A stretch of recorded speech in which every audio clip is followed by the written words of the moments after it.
Selamat pagi saudara-saudara, salam jumpa dan jumpa lagi.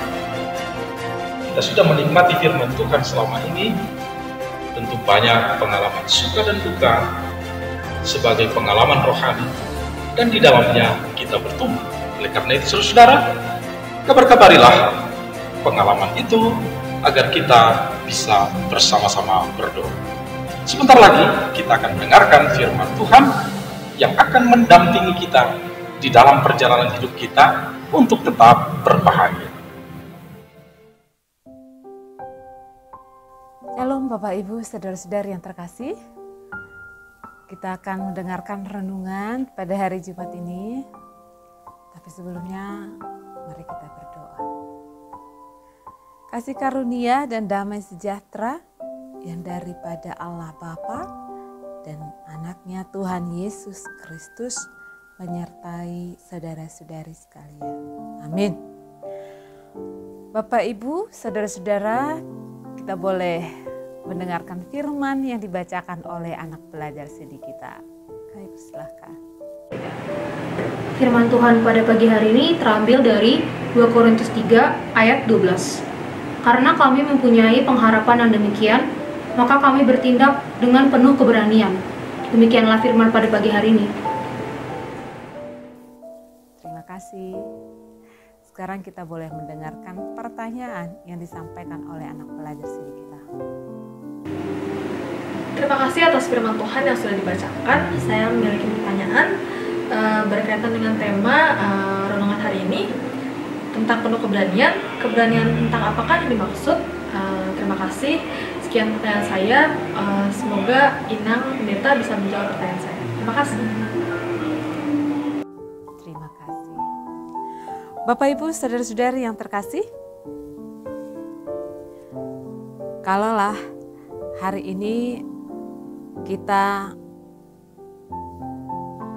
mendapat tema pengharapan tentang pembenaran. Seperti apakah pengharapan tentang pembenaran?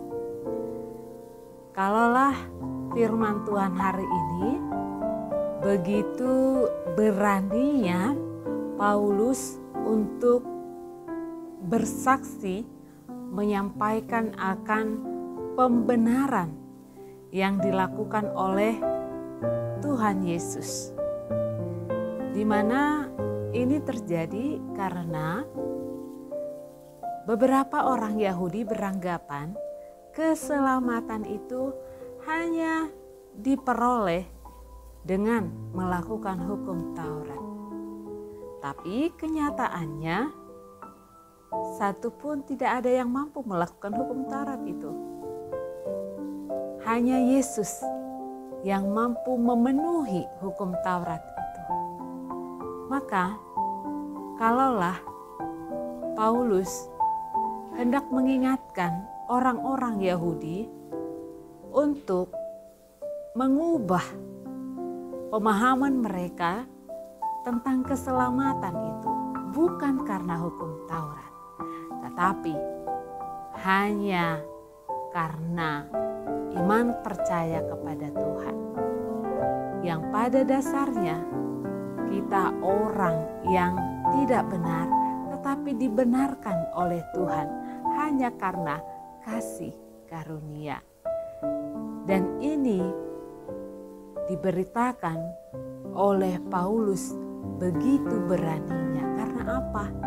Karena memang mereka sudah mengalami seperti apa penyertaan Tuhan dalam kehidupan mereka.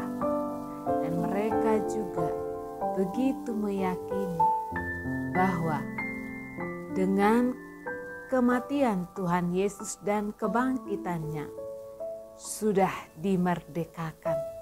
Kita sudah merdeka dari segala penindasan dosa.